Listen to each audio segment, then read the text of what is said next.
হজের সময় কি পর্দার বিধানে কোনো শিথিলতা আছে? হজের সময় পর্দার বিধানে কোনো শিথিলতা নাই। আমাদের অনেক মা বোনরা হজ করতে যান কিন্তু পর্দা করেন না। অনেক পুরুষরা আছেন হজ করতে যান, চোখের পর্দা করেন না।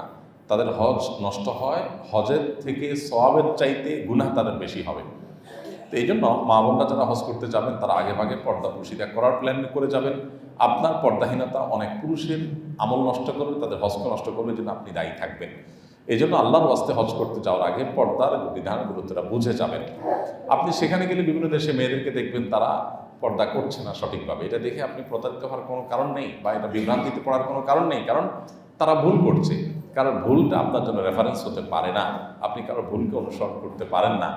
যদি মেজরিটি মানুষ ভুল করে তারপরও আপনি সেটা অনুসরণ করতে পারেন না। আল্লাহ বলেছেন ওয়ালা উতিতে আকসার মানফিল আরদি ইউদিল্লুকা আন সাবিলিল্লাহ।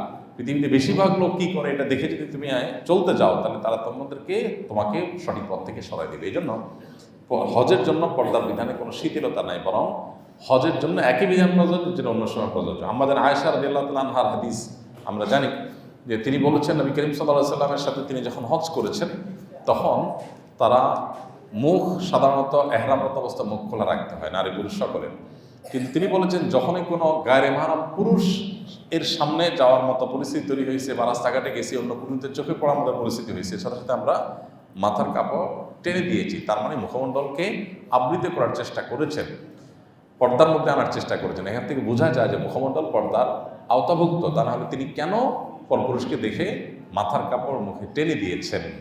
এই জন্য মা বোনদের আজকাল যে লক্ষ লক্ষ মানুষ হজ করে, এখানে রুমের বাইরে যখনই আপনি যাবেন রাস্তাঘাটে বা হজের বিভিন্ন কাজ করতে, তখন অবশ্যই আপনার মুখের যে সৌন্দর্য সেটাকে আপনাকে আবৃত্তি করার চেষ্টা করতে হবে।